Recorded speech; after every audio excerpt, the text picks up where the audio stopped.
I love the vibe in the bar. It's a beautiful bar. It's an old building. It's over 200 years old. You feel that when you walk through the door because you feel like you're stepping down into history. You feel like you're almost walking onto an archaeological excavation. It has that old world feel about it where you're part of something special, not just any old bar. You know, and when you come in with the musical heritage this place has, not just in Chris Roddy's time, I'm talking about the backroom sessions that used to go on here, the traditional sessions that would have went on in this bar 100 years ago, 150 years ago. With all that tradition and the place steeped in music, you know that the walls in the place are welcoming every time you pick up a guitar and strum it, because it seems to sing. It seems to, I don't know, the place just has that something special. You know, that it's sort of very conducive to making music.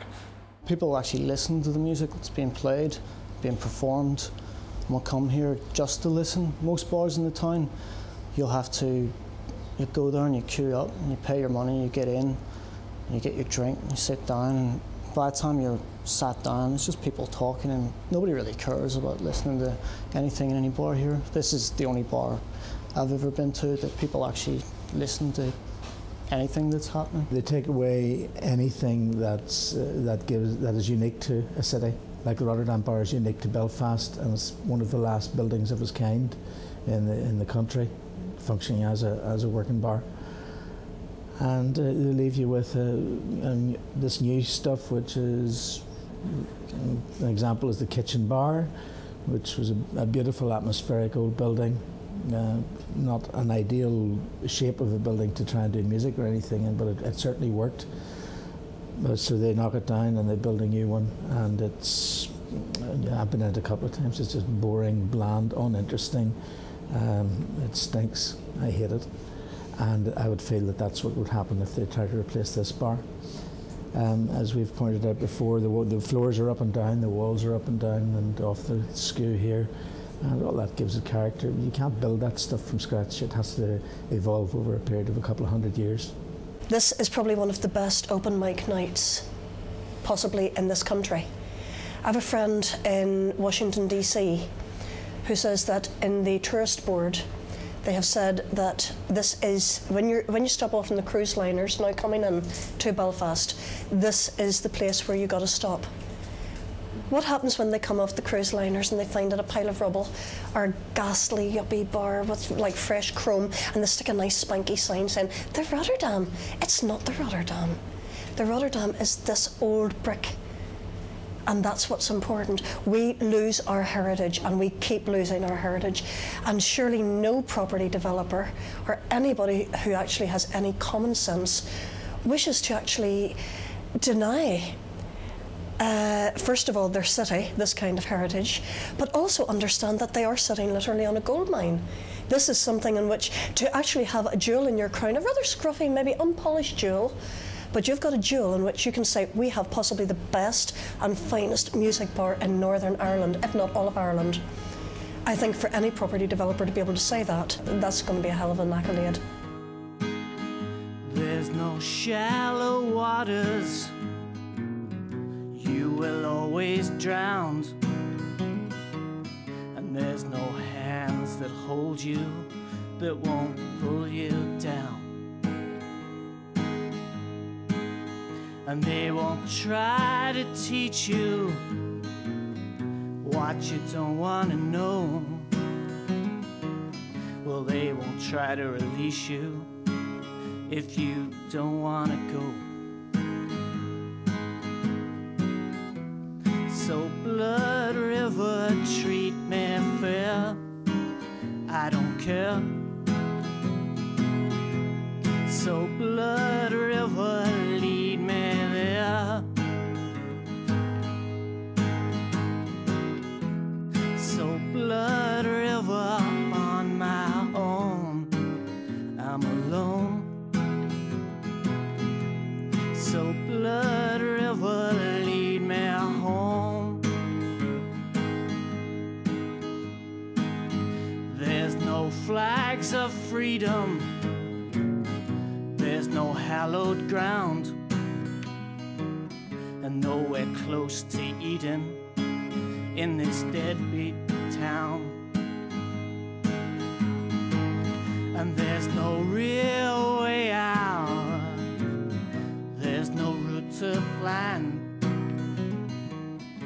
you should only stay out of this northern wasteland.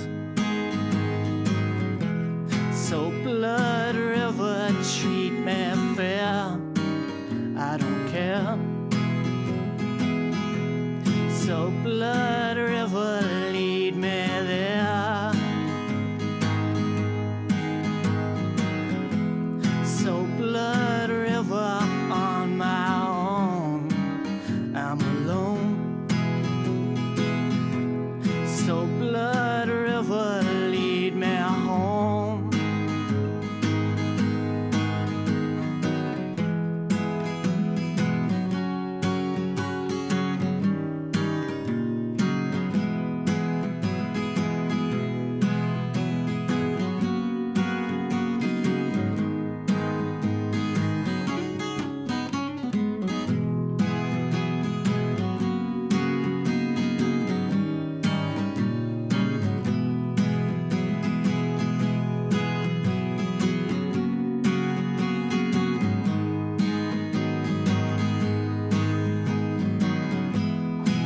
Blood River, treat me fair, I don't care.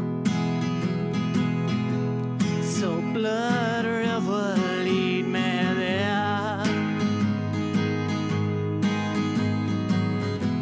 So Blood River, on my own, I'm alone. So Blood River, lead me home. Lead me home, lead me home, lead me home, lead me home, lead me home, lead me home, lead me home.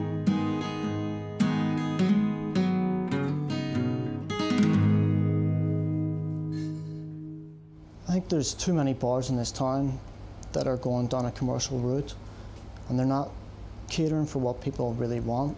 They want honest music, they want a proper bar and a proper place to hang out. And this really caters for that, more so than anywhere else that I've ever been to. You know, it is close to my heart, this place now. If it was closed down now, I would be devastated, I think. On a wider scale, like it's happening all over Belfast, it's happening all over the UK and Ireland as well. And they're sanitising the cities, and so that any city starts to look like any other European city when you come down to the waterfront. I hate to see that happening.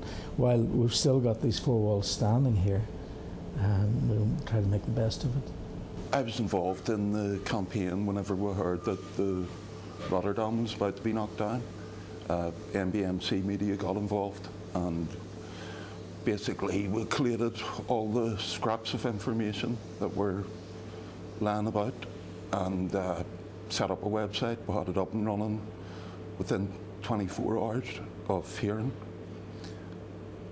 And there was a petition there for people to sign, with about 2,000 people signing the petition within maybe 4 or 5 days.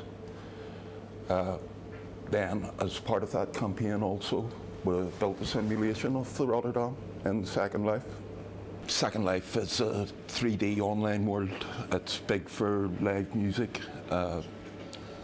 We run streams from the Rotterdam in the replica of the Rotterdam. Was started before the Rotterdam reopened. That was actually part of the campaign, where we had musicians from the States playing in the virtual bar. We wanted as much publicity as possible for the place. This was one way of going worldwide, and not only showing what the bar actually looks like and stuff, allowing people to listen to the quality of the music that goes on in the place and the quality of Belfast music in general. It was all part of the online campaign. We just wanted to use online as much as possible and to the best advantage as possible. This here is the cutting edge of what's going on online at the minute, music-wise and graphic-wise as well.